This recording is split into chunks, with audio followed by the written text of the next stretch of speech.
Yo, what's happening, world? B Marsh Boxing. I'm back at it with another boxing video. So, Shakur Stevenson captures his third world title in three different weight classes, becoming the new WBC lightweight champion. Okay. Now, Shakur Stevenson, undefeated, he won almost every single round of that fight yesterday. Wasn't much action as far as both fighters, landing big shots or letting their heads go. But this morning, the aftermath, of course. You see people's reactions, um, criticisms, opinions, or whatever, however they may have felt about the fight. But one thing for sure, two things for certain. Shakur Stevenson is catching a lot of flack. He's catching a lot of stray bullets. I've seen people talking about if they've ever if they've ever found a cure for insomnia, then Shakur Stevenson is the one who he gonna show you how to the cure for insomnia, all kinds of stuff. You know what I mean? But I'm here to say this, right?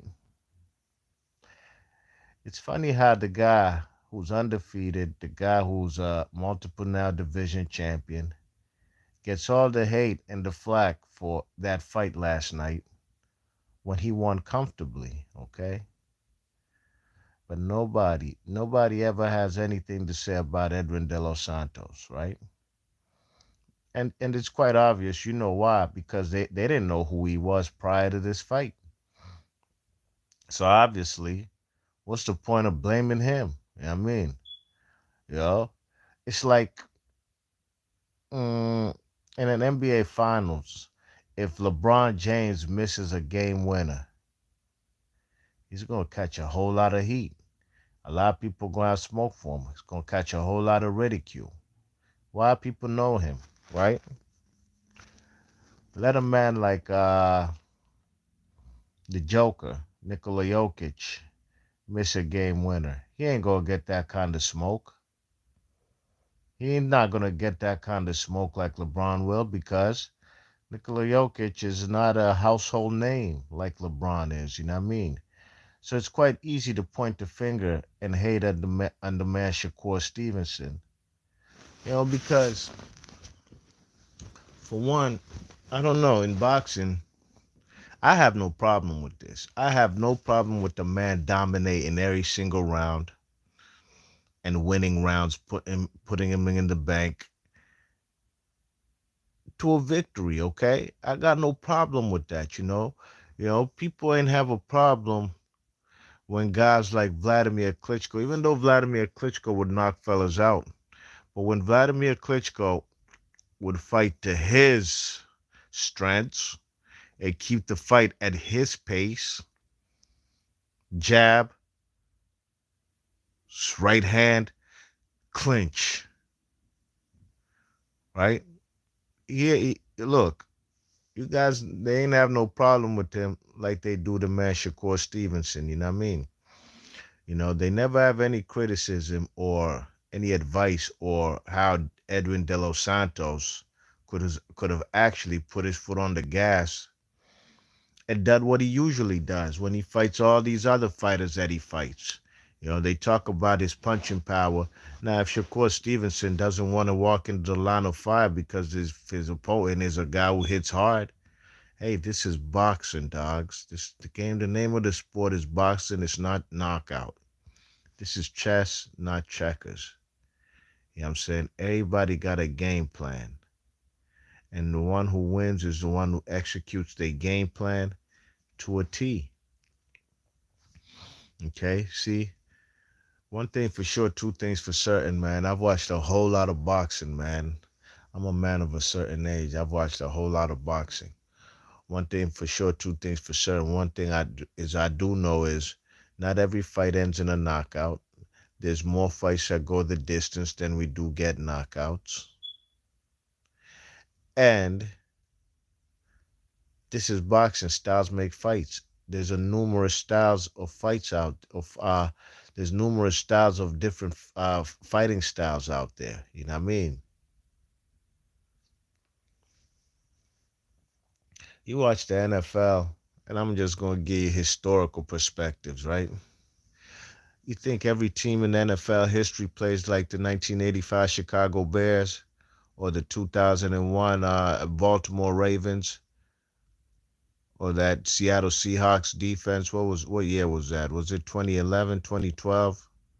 Stifling defense, low points, hold their opponents to low points, sometimes just field goals.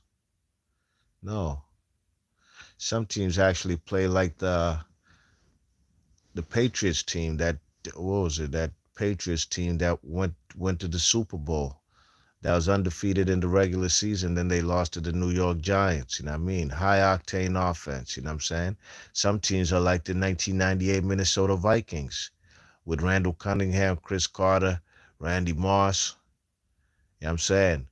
Chris Carter, Randy Moss was catching, definitely getting over 1,000 yards each.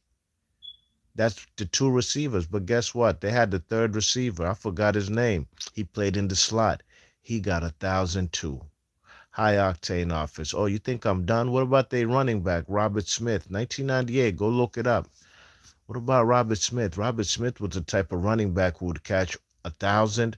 I mean, he's definitely running for 1,000 on the ground, and he's damn near catching 1,000 in the air. You know what I'm saying? High potent octane offense like the St. Louis Rams with the greatest show on turf with Kurt Warner and Isaac Bruce and all these guys, Az Hakim and Torrey Holt and Marshall Falk. All those guys I mentioned, Az Hakim was getting 1,000, Torrey Holt getting 1,000, Isaac Bruce got 1,000 on his way to the Hall of Fame. Marshall Falk was really, literally getting 1,000 on the ground and 1,000 in the air. High octane offense. You can't compare that type of team to the Baltimore Ravens in 2001 with Rod Woodson and these guys, right? Look, that's my point is nobody, it's boxing.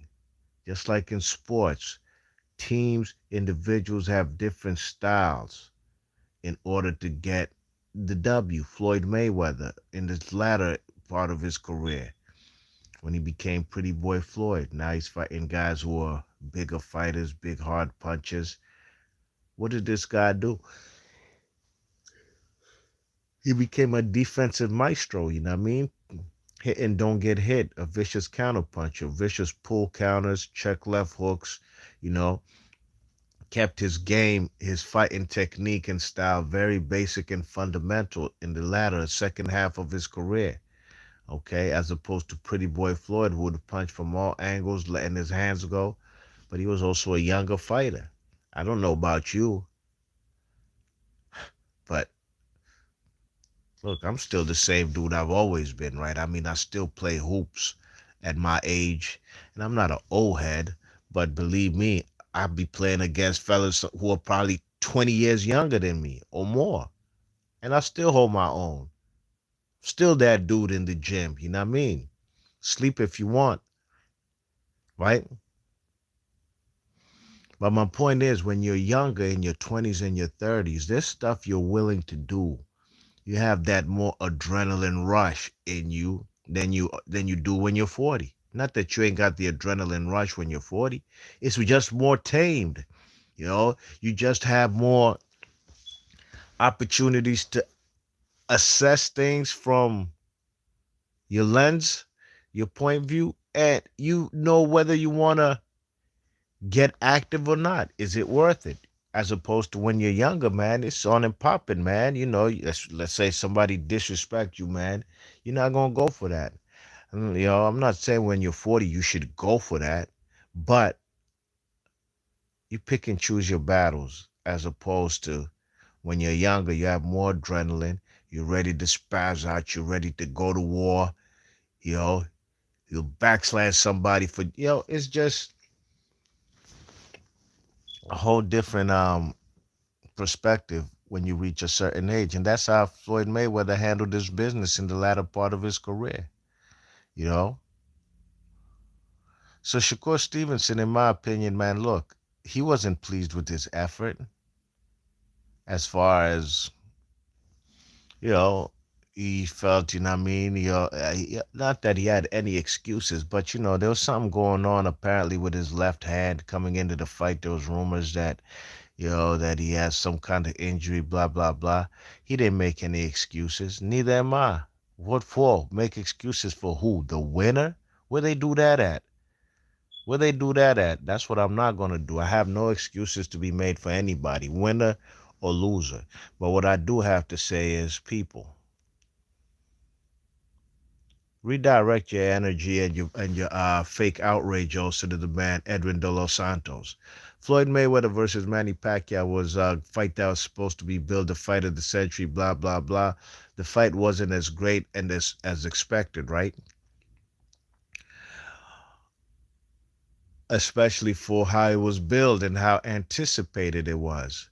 But at the end of the day, man, Manny Pacquiao is the one who really let me down in that fight. Just like Edwin De Los Santos let me down in this fight. He didn't put the pressure. He didn't bring the pressure to Shakur Stevenson.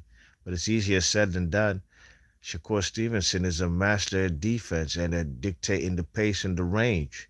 And he fought this fight strictly, solely, 100% at his own pace.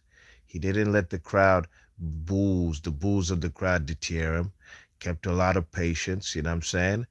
And that shows that he's a focused fighter. You know what I mean? He don't give a damn about what y'all think. You guys are not the ones who be training in the gym for 8 weeks before the fight, having to lose weight. None of y'all is. You know what I mean? We are the fans. We put money in these guys' pockets at the end of the day. But at the end of the day, no fan, no fan ever should dictate how they want a particular fighter to fight. You know what I mean? You know? You can't be telling a such and such a fighter how you want them to fight. Because if that's the case, why don't you go in the ring? Why don't you practice, go train? Then you go in the ring, come show us how you think fighters are supposed to fight. It's easier said than done when you're sitting on your couch just talking, you know what I mean? Edwin De Los Santos wet the bed, you know. Neither guys had double-digit punches landed in any round, but at the end of the day, this guy was totally neutralized and nullified. It's like Jesus Christ, really and truly, Shakur beat him with one hand. He beat him with one hand. He ain't like, he ain't really have too many left hands in there. Now, in my post-fight review, I gave props to De Los Santos. It's not like De Los Santos didn't land any punches. He had one instance where he had a beautiful right hook and a straight left hand down the pipe. But at the end of the day, man, there's levels to this. And that's why Frank Martin ducked him, Vasyl Lomachenko ducked him, Pitbull Cruz ducked him, and William Zepeda ducked him. So that's why the name of this title is Let the Hate Begin. Because, hey man, we're in a new era. There's certain particular fighters who gonna get that smoke. Regardless who they beat and how they beat them, they gonna get a lot of hate. Devin Haney, Shakur Stevenson, y'all could put him up there on that list. Guys like Ryan Garcia will get hate from people who think this guy's not that good. He ain't fought nobody. He's a guy who takes mental lapses, mental illness, excuses, so he doesn't have to fight. He's ducked world title opportunities. That's not hate. That's just calling out the man, calling for his fuck shit. You know what I mean?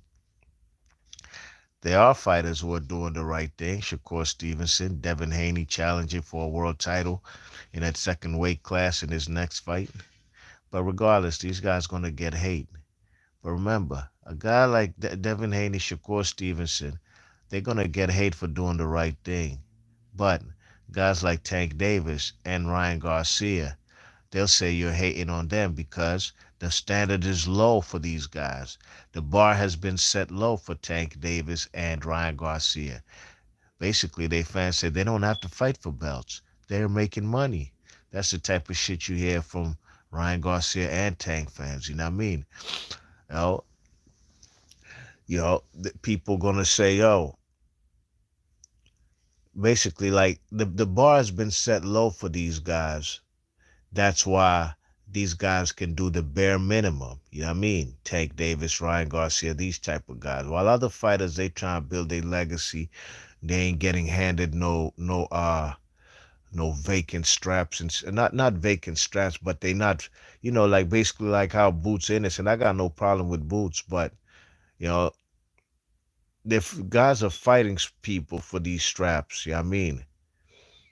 Unlike guys like Tank Davis, who's been awarded how many regular belts and then elevated to regular champ without fighting anybody, you know what I mean? So at the end of the day, man, it's the boxing game. People gonna hate. They're gonna hate the winner, of course. Nobody really likes a winner unless it's a winner that they personally like, right? Even in real life, you know what I mean? I mean, really and truly, you getting paper, man. Let all your peers and let all your peers know how much you get and show them your bank account. You know what I mean? You clocking G's per month and shit. Yeah, let's see all of a sudden how attitudes, friendships, and these type of things, they're gonna change. You know what I mean? You might start seeing people have different attitudes. You might see some people now all of a sudden, especially some broads, gonna be all friendly to you and shit because you've announced how much you have in your bank account, XYZ. You know what I mean? That's just the name of the game. Nobody really likes a winner unless that individual likes you personally. You know what I mean? So Shakur Stevenson, man, on to the next one, man. Till they can take off these titles off of you or do accomplish what you've accomplished, man. Hey, man, do your thing, man. Don't compromise your style for nobody. You know what I'm saying? Get it done in the ring. You know, God's gonna make excuses like that's why they're not gonna fight him. Yeah, because he's too good. Be Marsh Boxley, your thoughts and comments. I'm out of here. One.